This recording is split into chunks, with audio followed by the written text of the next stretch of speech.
daripada ribet kayak gitu. Jadi kan banyak ngalah karena di buah pun juga sama. Jadi memang orang tua juga apa ya bahasanya ngecelke ndase nyekeli buntute.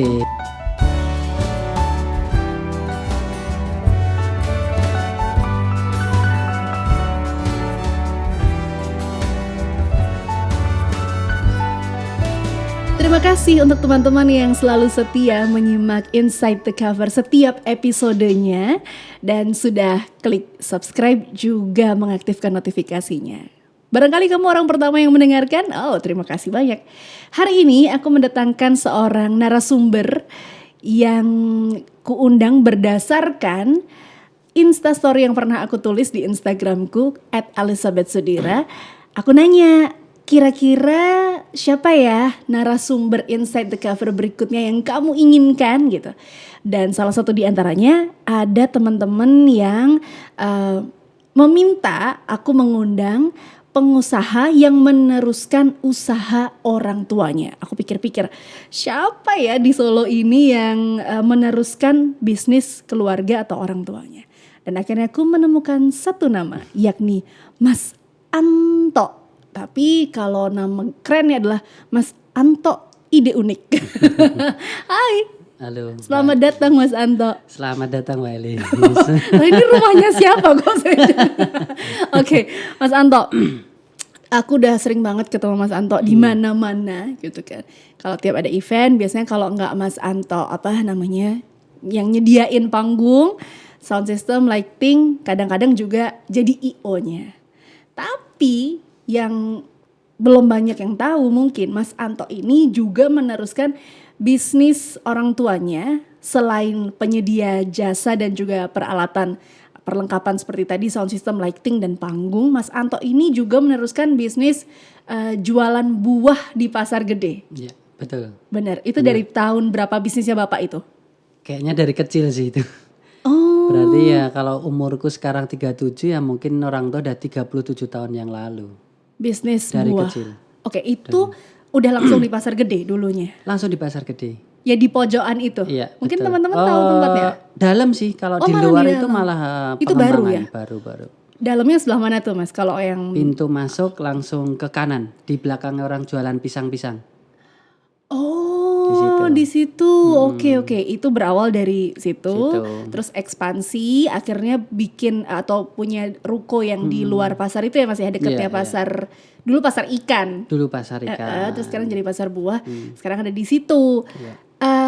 Habis itu kapan Mas Anto meneruskan tongkat estafetnya kan? 37 tahun yang lalu Bapak mulai bisnis. Iya. Terus karena kan awalnya Bapak pegang. di situ memang sebelumnya Bapak usaha kerja bukan di buah. Jadi waktu itu bantu Bude. Akhirnya terus lahir saya. Akhirnya dia bantu Bude di Pasar Gede. Di situ. Terus dari awal Bude, Bapak mungkin udah 5 tahunan, dia mulai berdiri sendiri di situ. Jadi beli kios di situ. Terus ada sewa juga akhirnya di situ. Kalau lanjutin mungkin pulang dari Jakarta. Berarti 17 tahun yang lalu. Jadi umur 21 lah. Itu waktu Bapak meminta Mas Anto untuk meneruskan atau malah jangan-jangan Mas Anto yang memberikan diri udah deh aku nerusin aja, atau ada kisahnya itu? Ada kisahnya sih. Sebenarnya juga umur 20 itu kan sempat dulu kecilnya kan bulu tangkis. Terus di Pusdiklat, di Jarum, terus sempat Berarti masuk asrama gitu? Masuk asrama dari kecil. Dari kecil udah di asrama. Dulu kecilnya waktu kelas 4 SD di Tangerang, selama 4 tahun di Gajah Tunggal, pulang ke Solo dari SMP kelas 2 sampai kelas 1 SMA di PMS. Jadi ceritanya atlet loh ini. Atlet dulunya. Tapi kepikiran gak Mas kalau nanti aku dewasa aku akan jualan buah gitu? Nggak pikiran. Pengennya tetap jadi juara dunia bulu tangkis kan. Cuman dari kecilnya kalau libur suka ikut di pasar. Dari kecilnya udah dikenalin di pasar kayak gitu. Tapi juga orang tua nggak dengan sengaja juga kayak wah nih Anto nih nanti suatu saat akan nerusin buah ini, malah orang tua ngedukung di bidang olahraga. Iya, pengennya jadi juara dunia bulu tangkis. Oke, terus? Umur 20 itu kan sempat, jadi memang sempat prestasi kejuaraan Asia Junior, berangkat di Korea waktu itu, Singapura, terus Medan kan, ada kayak dia Sirkuit kan gitu berseri kayak, gitu kan, terus ada kejuaraan dunia junior waktu itu di Oke. Kanada, cuman nggak jadi berangkat karena keterbatasan PBSI untuk pengiriman atlet. ada kuotanya Ada gitu. kuotanya, akhirnya kan nggak jadi Oh, berangkat. oke. Seleknas waktu itu ganda itu waktu sirkuit nasional, peringkat 1 nasional ganda putra, peringkat 2 ganda campuran, ganda mix. Kalau Mas Anto sendiri spesialisasinya sebenarnya yang apa? Ganda sih, Ganda tapi memang dua-duanya prestasi waktu terakhir luar itu. biasa loh, berarti prestasinya oke banget dong pada Lumayan. masa itu. Dari kecil ya Mas udah Dari masuk kecil, klub dari ya? kecil, Oh, oke. dari kecil. Dulu PMS dulu, terus pindah ke Gajah Tunggal, balik ke PMS lagi, terus ke Jarum, habis dari Jarum prestasi, ya peringkat nasional itu 1 kan, terus umur 20 lah seleknas di Pelatnas, sempat ditanyain, jadi kebetulan usaha orang tua kan sempat goyah waktu itu, nah mau ngelanjutin karir apa prestasi. Kalau Itu yang prestasi nawarin orang tua? Oke. berpikiran akhirnya pilih karir karena waktu itu juga atlet itu nggak sebagus sekarang, secara pemerintah memikirkanlah apresiasinya. Oh, Nah, jadi kalau pilihannya itu prestasi atau karir itu gini teman-teman, prestasi itu artinya tetap jadi atlet gitu kan, berusaha gimana caranya di klub, terus nanti ikut lomba-lomba atau karir tuh dalam arti cari duit cepet gitu kan, karena iya karena kalau ikut klub kan juga kayaknya keluar uangnya lumayan banyak kan Mas. kalau kita sudah pusdiklat nggak semua ditanggung. Oh, Jadi kalau kayak yang ikut klub-klub kecil itu baru bayar. Karena tingkatan klub itu ada PB itu kan pembinaan. Otomatis kita harus bayar sendiri, kita Kayak pertandingan. les gitu ya Mas ya. Betul. Kalau udah pusdiklat itu kan udah pusat pendidikan. Jadi biasanya dibiayain kayak Jarum. Terus kalau punyanya pemerintah itu biasanya di Ragunan. Di sana itu Cuman juga. waktu itu atlet tuh penghasilannya masih nggak pasti gitu ya. Pemerintah juga saat itu belum terlalu fokus untuk mengapresiasi atlet-atlet saat itu. Akhirnya Mas Anto memilih apa nih? Pilih pulang jualan buah. Dari atlet. Apa pemikirannya Mas? Karena berpikirannya kalau kita kerja itu bisa sampai 60 tahun 70 tahun lah. Betul. Seperti itu ya. Tinggal ya semua rezeki ya, maksudnya bisa naik apa enggak. Tapi kalau atlet kan kita berpikiran kalau di Indonesia hanya sampai umur 30 tahun. Habis itu harus gantung raket. Habis itu gantung raket kan. Ya takutnya kita nggak bisa usaha, malah kita hanya di satu bidang kan repot juga nantinya. Dan kita juga nggak tahu, maksudnya umur 20 tahun bisa nggak sih jadi juara dunia, katanya seperti itu. Kalau nggak bisa kan kita juga sulit juga akan memulainya. Jadi mumpung ada peluang dan usaha orang tua memang ya namanya usaha dan naik turun kan. Itu lagi butuh bantuan dan itu ya. kayaknya pas lagi turun jadi sayang kalau nanti kita nggak terusin. Karena waktu itu memang belum ada penerus, jadi memang anak satu-satunya. Oke, Mas Anto, jawab jujur, saat itu memilih untuk pulang itu terpaksa apa ya udahlah emang harus pulang gitu? Enggak sih, memang udah diniatin.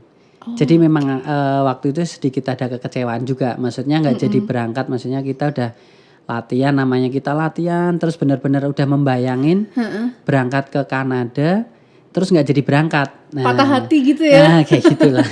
Jadi kayak udah sekalian lah. Gitu kan. Udah ya udahlah harus juga partner gitu kan, ganda. Dia masuk ganda campuran, pasangan ceweknya juga masuk juga, ditawarin mau nggak di ganda campuran juga mereka. Terus nanya, kamu gimana, masih mau lanjut apa enggak kayak gitu.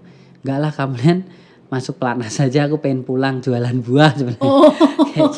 Kayak gitu. Karena mikirnya ya itu ya mikir masa depan lah, maksudnya kalau atlet itu kadang sampai 30 tahun gitu kan, maksudnya sehabis itu mau ngapain gitu kan. Nah ini ada usaha orang tua yang memang belum ada penerusnya, takutnya nanti udah dibangun orang tua terus nggak ada yang nerusin kan. Terus takutnya udah selesai itu. Gitu aja bisnisnya.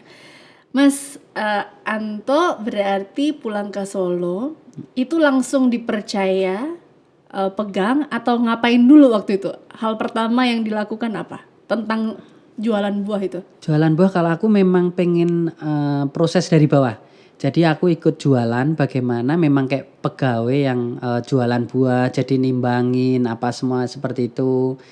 Terus ikut ke sawah-sawah lah, intinya kalau kita buah kayak jeruk itu di Banyuwangi, Bali, Jogja ditempel. Sampai salah sekarang itu. juga masih langsung meninjau langsung gitu Mas. Maksudnya untuk jualan buahnya namanya apa Mas? Kalau Hasil buah. hasil buah Hasil itu buah itu tetap gitu atau udah tinggal kirim-kirim aja atau tetap ada QC yang sebenarnya kalau dari dulu itu udah dikirim-kirim aja sih. Karena memang sebelumnya kan dari orang tua udah kepercayaan petani sudah bagus kan. Oh. Nah karena aku pengen terjun selama 3 tahun, aku pengen benar-benar Tahu ngalamin prosesnya dari belanja di sawah seperti apa. Jadi memang ikut ke Bali, ikut kemana. Jadi memang rasain di situ. Oke. Prosesnya ke sana pun juga bukan bawa mobil maksudnya Mobil mobil enak bagus gitu. itu enggak. Jadi memang naik truk. Jadi biar tahu proses perjalanannya, terus berapa kilonya, berapa transportasi BBM-nya lah. Selama di jalan tuh pengeluarannya Jadi apa jangan aja sampai gitu ya. nanti katakanlah ke Banyuwangi nih BBM 1 juta gitu kan. Tapi sopirnya laporannya 1,5. Tapi karena aku tahu nggak bisa kan driver akan menipu kita karena kan kita udah tahu kilo-kiloannya. Karena Iya juga ya, contoh benar. seperti ini, jeruk kalau di Jember itu tidak ada bonusnya timbangan. Jadi kalau 1 kilo, 100 kilo, 1 ton itu ya segitu. Tapi kalau di Banyuwangi itu ada bonusnya. Dia ada 10%-nya. Oh, Jadi gitu. kalau 1 ton dia ada 1 ton 100 kilo. Jadi tahu ya kalau tahu. misalkan loh ini harusnya dapat bonus nih, kok nyampe Ada. di Solo nggak ada bonusnya Salah gitu. satunya seperti itu. Dan aku juga pernah ngalamin driver bawa mobil. Astaga. Jadi bawa Grand Max kayak gitu aku keliling buah. Jadi ke Wonogiri kemana jadi benar-benar aku kanvas. Kalau bahasanya kanvas atau keliling buah aku ngerasain. Jadi kita bagaimana ketemu pembeli, bagaimana proses biayanya apapun semua aku jadi tahu kayak gitu sih. Waktu itu disuruh bapak kayak gitu atau Mas Anto mau sendiri? Mau sendiri, keinginan sendiri. Karena ini ya mungkin udah nyemplung ya udahlah harus yang beneran gitu karena udah ninggalin itu semua prestasi jadi atlet, udah tuh mengubur mimpinya jadi juara dunia. Yang ini mesti serius dan mesti Dan kebetulan kan orang tua masih sehat ya, maksudnya di pasar masih bisa. Jadi aku lebih pengen di luar dulu kayak gitu. Jadi merasain maksudnya penjualan itu seperti apa sih. Jadi memang belajar. Oke. Gitu. Nah, terus setelah udah melewati masa-masa belajar itu, Mas Anto kemudian apa istilahnya ya? Otomatis kan akan memimpin juga nih orang-orang yang dulu Mas Anto mungkin nggak terlalu sering ketemu, cuman ketemunya sesekali doang. Nah sekarang mesti ketemu setiap hari dan bahkan dari mereka pasti banyak yang udah sepuh-sepuh kan, karena itu kan istilahnya tuh bawaannya dari bapak kan, dari usahanya bapak dulu usaha dari 37 tahun yang lalu. Terus sekarang anak muda nih umur 20-an tahun nih yang mimpin gitu. Ada kendala nggak Mas menghadapi mereka? Lumayan sih, lumayan. Apa tuh? Karena mereka kan selalu bandingin pasti enak zamannya bapak kan mesti kayak gitu. Karena mungkin kalau aku kan mungkin karakter dulunya atlet, jadi benar-benar disiplin seperti itu dan kita kan nggak bisa klelat-klelet lah, apalagi karakter mungkin orang Solo kan ngeselo ya kayak gitu. Nah kemarin kan aku memang di asrama di Jakarta yang memang kita atlet itu nggak boleh telat, kita harus cepet kayak gitu kan. Kalau nggak cepet, kita kalau bulu tangkis, udah kan jatuh bolanya kan gitu kan. Antar dulu deh. Ya. Jadi memang ya itu akhirnya seleksi alam sih. Yang bisa bertahan ya akan bertahan, yang nggak bisa ya pasti akan resign dengan sendirinya. Jadi Tapi menyamakan ritme kerjanya. itu. Tapi Mas Anto juga menyesuaikan juga kan? Menyesuaikan. Jadi belajar dari mereka. Aku sering mungkin kalau dulu bapak nggak ada yang model kita briefing gitu kan. Oh, Jadi kalau aku pegang waktu itu memang 1 bulan sekali aku ajak makan, kita ngobrol masalahnya apa, kendalanya apa, yuk supaya maju gimana kan kayak gitu. Jadi memang ngerubah ritme sih. Jadi memang ada yang nyaman, ada yang enggak pasti ada ya kan kayak gitu. Karena kebiasaan kan, karena dulu di Jarum kan kita atlet itu kan sering ada pengarahan dari pelatih. Jadi kebiasaan dalam memimpin kayak ada pengarahan, cuman ya itu tadi kan kita mungkin kalau udah gimana caranya jualan nggak mungkin kan setiap hari kayak gitu. Itu makanya kita paling sebulan sekali. Nah, kalau aku menyimpulkan nih, Mas Anto nih belajar leadership itu dari asrama, dari klub olahraga saat itu. Kemudian pertanyaanku, belajar bisnisnya dari mana tuh? Kan kalau leadership udah belajar nih di asrama. Bisnis yang harganya sekian, nanti jualnya sekian, terus gimana supaya operasional jalan terus. Aku harus marketingnya kayak apa? Itu belajar dari mana, Mas Anto? Sebenarnya karena di asrama, hiburannya karena kan jarang ya, jadi ada TV 1 kayak gitu. Daripada keroyokan udahlah mending di kamar dengerin musik sama baca buku.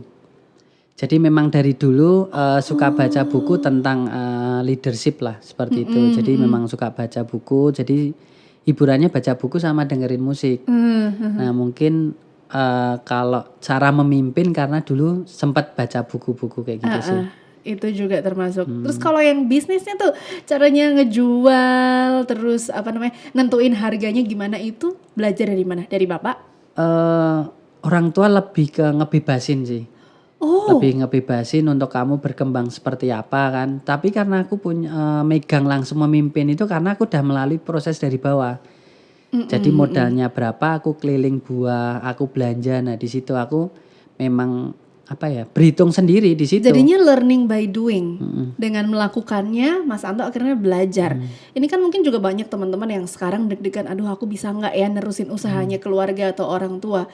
Tapi ternyata Mas Anto membuktikan nih dari ngelihat langsung, dari belajar dari bawah banget yang nggak tahu apa-apa sebelumnya, terpisah dari orang tua, beda kota, tapi akhirnya bisa terjun juga karena learning by doing itu tadi. Nah, Bapak punya bisnis yang lain juga kan, Mas? Itu yang tadi aku cerita kayak penyedia sound system, panggung, raging gitu-gitu kan. Itu Mas Anto juga melanjutkannya barengan sama ngelanjutin buah atau gimana? Sebenarnya awalnya nggak suka dulu sound system itu malahan. Oh, jadi awalnya sukanya buah aja?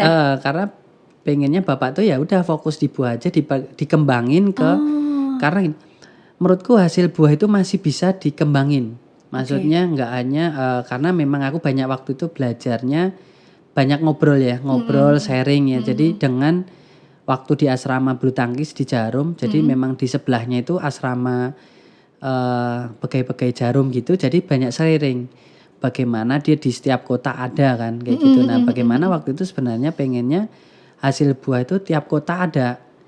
Tapi orang tua malah kenapa buat sound system ngeluarin biaya gede gitu. Aduh ini kenapa uangnya diambilin, harusnya bisa buat ngembangin yang lain. Tapi kan masa kita mau ngelarang orang tua kan kayak gitu. Akhirnya aku fokus di buah, orang tua di sound. Setelah dipegang kayaknya 1 tahun orang tua capek tuh ternyata. Harus sering di lapangan. Mungkin karena di buah itu kan sudah punya pengalaman dan udah punya langganan, ya otomatis kan langganan datang ke tempat kita. Betul. Kita bisa lewat telepon, lewat SMS datang, ini buahnya jeruk udah datang nih, mau lihat barangnya tinggal kirim aja. Kayak gitu. Kalau sound system. Sound system kan nggak bisa. Jadi kita harus nungguin loading, kita harus cari klien. Betul. Bagaimana kita komplainnya juga akan jauh lebih besar loh, karena pertanggungjawabannya lebih besar. Kalau kayak buah tuh kan bisa dipilih lah yang bagus tuh gampang, tapi kalau yang ini kan SDM-nya juga, apalagi kan nggak ada basic di sound system kan, otomatis kan percaya sama tim kan di situ. Itu apa yang membuat bapaknya Mas Anto waktu itu usaha sound system dan pengen nyumbang sih. Jadi waktu itu pengen nyumbang teman-temannya, dan waktu itu ya ada sebuah kampanye Pak Jokowi Rudi lah waktu itu. Jadi memang Bapak ngebangun untuk itu juga. Jadi beli istilahnya nothing tulus lah. Pokoknya ini aku cuma buat bantuin teman. Kalau ada yang perlu daripada sewa di orang lain, aku ada alatnya buat support. Tapi akhirnya Mas Anto sendiri yang pusing, aduh gitu, setelah udah setahun kok bosen gitu, udah capek. Sound systemnya sempat vakum 6 bulan kan. Jadi di rumah. Setelah kampanye itu dipakai vakum. Jalan terus vakum 6 bulan. Aduh ini udah ngeluarin uang banyak nih, bukan uang sedikit kan. Sound system apa semua, apalagi kita harus punya tempat juga kan untuk penyimpanan kan. Betul. Sayang akhirnya ya udah mau nggak mau sound system aku handle juga kayak gitu. Akhirnya saya lagi gitu ya. Akhirnya ya udahlah jalan. Jadi yang ngurusin buah sama sound system waktu itu. Dari sesuatu yang sebenarnya Mas Anto menolak ya waktu itu. Udahlah ngapain pakai bisnis sound system segala, tapi karena udah terlanjur Udah terlanjur. beli, sayang banget, akhirnya Mas Anto meneruskan. Apa yang dilakukan Mas Anto supaya bisnis sound system yang sempat vakum 6 bulan itu akhirnya bisa oke lagi nih?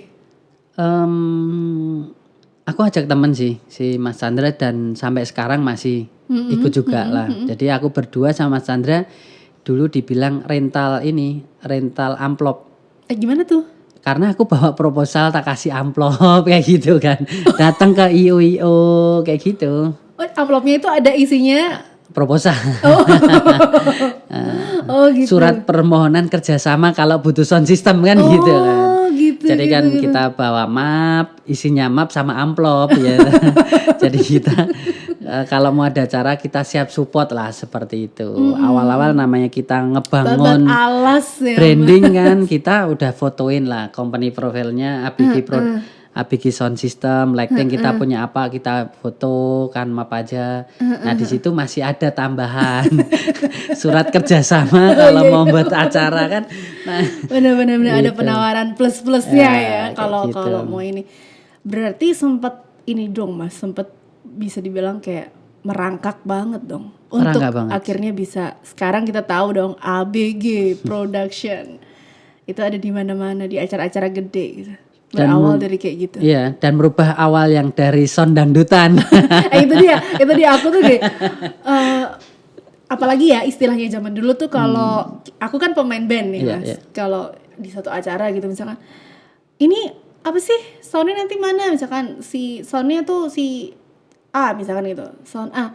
Oh sound dangdut gitu kan, karena sound dangdut itu terkenal kenceng doang, terus nggak enak, terus biasanya di lapangan-lapangan gitu suaranya nggak enak gitu. Nah ABG itu waktu itu sempat masuk di itu ya, sempat masuk di jajaran Iya, yang orang sound tuh, dangdut atau sound jenangan. apa tuh sound jenangan? Itu hanya untuk gawean yang dangdutan kayak gitu. Atau kalau orang Jawa tuh parahnya sound layatan gitu ya. Kalau udah nggak oke banget tuh di bawah standar tuh biasanya namanya sound layatan. Nah, Iya. tapi sekarang ABG aku lihat alatnya gila-gila loh. Ya. Lightingnya, sound systemnya oke banget. Itu gimana cara bangkitnya? Sebenarnya kalau itu aku sempat ini sih nggak terlalu fokus ke sound ya waktu itu. Jadi memang akhirnya pengen lepas juga sih, maksudnya kalau buah jalan itu orang tua. ABG itu orang akan tahunya kan orang tua. Nah di situ masa aku akan apa ya bahasanya ngintili orang tua terus nggak berkembang. Nah di situ aku bosen, makanya membuat sebuah challenge itu aku buat IO. Sempat ada tantangan buat IO namanya Dunik itu. Nanti kalau kamu punya sound system IO bakalan nggak sewa loh. Tapi aku berpikiran loh bukannya kalau aku IO aku tahu harga, kita bisa saling support kan seperti itu. Nah akhirnya tak beraniin sendiri, aku buat IO waktu itu. Jadi malah punya 3 bidang usaha nih sekarang 3 ceritanya. bidang usaha. Setelah 2 terus sekarang 3 punya IO, dan akhirnya kalau IO-nya ide unik bisa disupport dengan sound system apa udah dari satu kantong istilahnya ya kayak gitu. Tapi memang aku buat corporate sih waktu itu. Jadi memang kita IO, tapi harga pun juga IO Idonik dengan ABG itu kita hitungan sewa. Jadi nggak asal kita bawa kayak gitu. Gratisan jadi memang gitu, gratisan. enggak, Manajemennya kita pisahin sih. Oh. Jadi antara Idonik dan ABG manajemennya kita pisah. Jadi memang itu aku fokus ke ke IO, yang ABG-nya itu aku ada tim yang ya udah biar dia jalan. Karena orang tua waktu itu masih ngikut-ngikut sih kayak gitu. Jadi kadang daripada ribet kayak gitu. Jadi kan banyak ngalah karena di buah pun juga sama. Jadi memang orang tua juga apa ya bahasanya ngecelke ndase nyekeli buntute kayak gitu. Jadi memang aduh jadi nggak leluasa. Itulah kan. polemik meneruskan Iya. usaha keluarga. Pertanyaanku berikutnya adalah, ini yang biasa terjadi nih Mas, kalau nerusin bisnis keluarga itu biasanya orang tuanya tuh masih ikut-ikut gitu loh, walaupun sebenarnya udah cukup dewasa, udah cukup oke untuk menghandle, cuman orang tua tuh kadang-kadang masih ikut-ikut.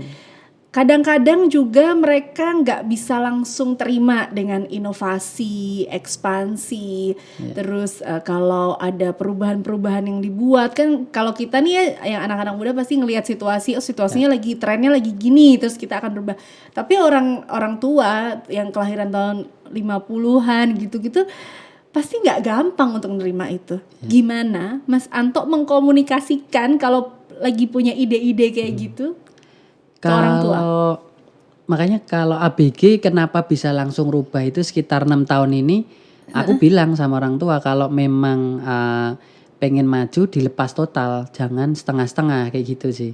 Karena kalau hasil buah nggak mungkin saya gituin karena orang tua masih hidup biar dia juga kerja. Kalau itu jadi memang biar orang tua yang ngambil keputusan, aku bantu. Kalau ide ya kita sampein, kalau nggak cocok ya udah aku yang ngalah kayak gitu sih. Oke, itu khusus yang buat buah. Untuk hasil buah. Tapi kalau sound system kalau mau maju atau memang aku harus berpikir nanti dikasihkan ke aku, ini dilepas total. Kalau enggak, aku nggak mau bantu. Makanya waktu itu memang aku fokus ke IO karena ya soundnya aku juga udah nggak terlalu ikut. Ini makanya istilahnya nanting nih kalau Jawa. Gimana? Kasih ke aku majuin atau mau begini-begini aja gitu. Kayak gitu. Makanya aku nggak mau katakanlah di hasil buah bantu ya, tapi nggak 100% lah. Terus di hasil di sound system sama. Tapi waktu yang udah 6 tahun ini aku minta kalau masih itu ya aku santai ya, jangan dipaksa nanti harus cari orderan, harus banyak ngawasin. Jadi semau gue lah katanya waktu itu kayak gitu. Dan akhirnya ya dilepas. Nah di situ ya bersyukur ABG memang nggak hanya di dangdutan lah, maksudnya udah benar-benar untuk nanganin artis, indoor wedding kayak gitu juga. Jadi bisa ke indoor lah. Ini ngomongin soal kaosnya aku tertarik banget, ada Cendono Coffee. Kalau teman-teman tahu di Pasar Gede yang bangunan sebelah barat ya Mas berarti ya. Sebelah barat itu lantai 2-nya ada kayak wedangannya gitu, itu juga bisnisnya Mas Anto juga. Itu berawal dari apa? Gara-gara jualan buah apa gara-gara apa? Itu di 2017 akhir itu dipanggil pemerintah kota ya, dipanggil dinas perdagangan, waktu itu kepala dinas dan Pak Wali Kota untuk bagaimana di Solo itu kan ada pasar Pucang Sawit, pasar Kembang, pasar Gede. Nah lantai 2-nya itu kan kosong. Nah itu bagaimana bisa hidup kan seperti itu. Jadi ada sebuah kegiatan yang positif kan. Apalagi dulu kan pasar Gede lantai 2 bekas tempat katanya dugem lah atau apa ya, dulu aku masih kecil lah Dugem kelas menengah ke bawah. Nah itu kosong, akhirnya dipanggil untuk ngidupin gimana, punya pemikiran nggak? Ya lumayan sih, tantangan juga. Tapi sekarang luar biasa banget loh Pasar Gede yang lantai 2 itu malah tempat kayak udah kayak food court gitu, makanan macam-macam ada, termasuk Cendono Coffee dan wedangan Cendono. Sebenarnya kalau pertama kali karena itu mikirnya buat apa ya kan gitu. Cuman karena sebuah IO dan waktu itu sempat udah dengar Pasar Santa di Jakarta kan. Akhirnya benar. aku pertama kali ambil konsepnya di Pasar Gede itu kayak Pasar Santa, dan aku juga Solo itu kan terkenal wedangan. Nah, makanya waktu itu 2018 aku wedangan dulu. Jadi wedangan 2018 ya karena sudah amanah ya dipercaya untuk menghidupkan pasar. Jadi sebenarnya dalam 1 tahun tuh belum dapat untung. Kadang masih minus juga. Ya cuma memanfaatkan aja ya Mas ya. Supaya untuk narik orang dulu kan. Karena kita narik kalau belum ada yang ini terus kita tutup gimana mau rame kan. Karena saya lihat kayak pasar yang lain sudah ada yang tutup nih kayak gitu. Jadi nggak berjalan lah, nggak tahu karena pengelolanya atau apa, kita nggak ngerti ya maksudnya gitu. Ya mungkin udah nyerah dulu kan Mas, kayak Mas Anto kan harus setahun harus struggling dulu. Terus tahun kedua aku dari wedangan, masa mau tombok terus kan, akhirnya aku mencoba kasih kopi. Tapi waktu itu masih nama wedangan Cendono Wangi dan aku masih kopinya tradisional, lebih kayak kopi tubruk lah, maksudnya kopi hitam yang gitu. Kopi hitam biasa. Jadi memang belum jadi salah satu menu dari wedangannya gitu ya. Betul, dari wedangannya. Terus akhirnya expand lagi. karena COVID ya. Jadi berkah COVID lah. Jadi Malah berkah COVID iya, loh dia. karena dari Maret sempat tutup 4 bulan. Heeh. Mau buka aku, aduh ini kalau aku buka kayak kemarin aku masih ada keuntungan yang bisa nutup lah. Dari mungkin sound, dari rentalnya atau dari IO-nya kan. Kalau ini aku akhirnya berpikir nih dan aku akhirnya rebranding. Sekarang kan mulai kekinian dengan kopi-kopi yang kekinian, menjamur kopi kan akhirnya. Ya udah aku rebranding menjadi Cendono Kopi. Jadi 21 Juli itu. Dan ya puji syukurnya malah sekarang jadi plus kayak gitu. Daripada usaha sebelum itu. Jadi sebenarnya intinya itu jangan pernah berhenti untuk mencoba terus berinovasi. Ya nggak sih Iya, Mas? Kan betul. kalau tadi aku dengar ceritanya Mas Anto dari yang dulunya usaha buah itu ya cuman ya udahlah pokoknya kita jual terus udah selesai kita hubungan sama langganan. Kalau Mas Anto bahkan sampai nge-briefing pegawainya gitu kan supaya kalau ada kendala, ada masalah lebih disiplin juga. Itu kan juga sebetulnya salah satu bentuk inovasi kan, memperbaiki dan bikin sesuatu tuh makin bagus gitu. Terus habis itu di sound system juga gitu, mengubah image-nya itu tadi tuh juga lumayan banget gitu kan. Gimana cari klien, terus akhirnya si usaha kuliner ini yang akhirnya jadi Cendono Coffee. Mas pernah ngalamin nggak sih hal-hal yang lumayan berat selama meneruskan bisnis ini? Kayak misalnya nih ya 7 Maret waktu aku nikah, aku kan Mas Anto ini atau Hasil Buah itu salah satu yang support anggur. Itu tuh waktu itu kan awal-awal COVID ya Mas ya. Di Indonesia belum ada, tapi di China udah ada. COVID. Itu tuh aku cari anggur 1 kilo aja nggak ada yang impor karena keran impornya kan ditutup. Aku terus ngebayangin itu gimana nggak stres ya para penjual buah itu barang yang mau dijual itu nggak ada gitu, semua pintu atau keran impornya tuh ditutup. Nah, apakah Mas Anto ngalamin banyak atau pernah ngalamin hal-hal yang kayak gitu kendala-kendala yang lumayan berat dihadapin? Nggak ada sih. Kendalanya gimana cara ngalahin orang tua tadi ya. Karena kita harus sabar ya. Paling berat itu kan sabar. Jadi bagaimana kita ngambil hati orang tua supaya bisa ngikutin keinginannya kita. Dan kan harus pelan. gitu ya. Apa yang kita ambil langkahnya itu bisa diterima kayak gitu sih. Kalau itu tadi bersyukurnya kalau waktu itu memang sulit, itu ada barang tapi sedikit-sedikit. Nah, karena sebelumnya dulu aku terjun kan aku sering main. Jadi aku sering main ke importir. Jadi di situ dia akan ngasih yang ada kedekatan. Jadi bersyukurnya dulu karena ada kedekatan aku bisa telepon dan bisa mengusahakan anggur yang dari pesenannya Mbak Elis. Iya loh, aku bingung banget, aku cari 100 kilo tuh nggak ada. Aku sampai 2 malam sebelum menikah itu aku masih cari-cari ke supermarket Mas, cari yang di styrofoam gitu. Tapi ternyata juga nggak ini, keluar dari chiller kan masih benyek kan. Nah kalau Mas Anto sendiri, QC-nya Mas Anto untuk buah, terus sound system itu kayak apa? Apakah Mas Anto juga masih terjun langsung? Masih. Karena sering asik sih karena memang hobinya kerja. Jadi kalau nggak kerja malah stres. Gitu ya. Jadi harus kerja. Kalau nggak mikir malah stres nanti. Bener. Kemarin waktu aku tadi waktu telepon tuh Mas Anto cerita, iya Mbak ini kan lagi pandemi, jadi aku harus kerja lebih keras dari sebelumnya, mesti cari klien lagi dan lain sebagainya. Tapi pandemi ini Mas Anto lumayan terdampak nggak? Terdampak ya pasti. Ya bersyukur aja. Kita kemarin kan memang selama pandemi mungkin banyak yang mengistirahatkan timnya.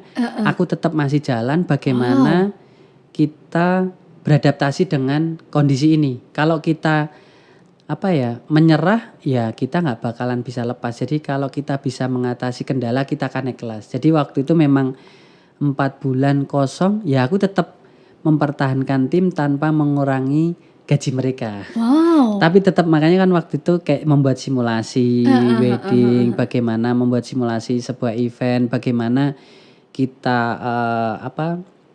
sistem sekarang virtual. Nah di situ kita memang itu sama inovasi tim, lagi akhirnya. Jadi sama teman-teman kita bagaimana membuat sebuah konsep yang kita tawaran ke klien dan puji syukurnya kita bisa berjalan lebih dulu daripada yang lain. Mantap.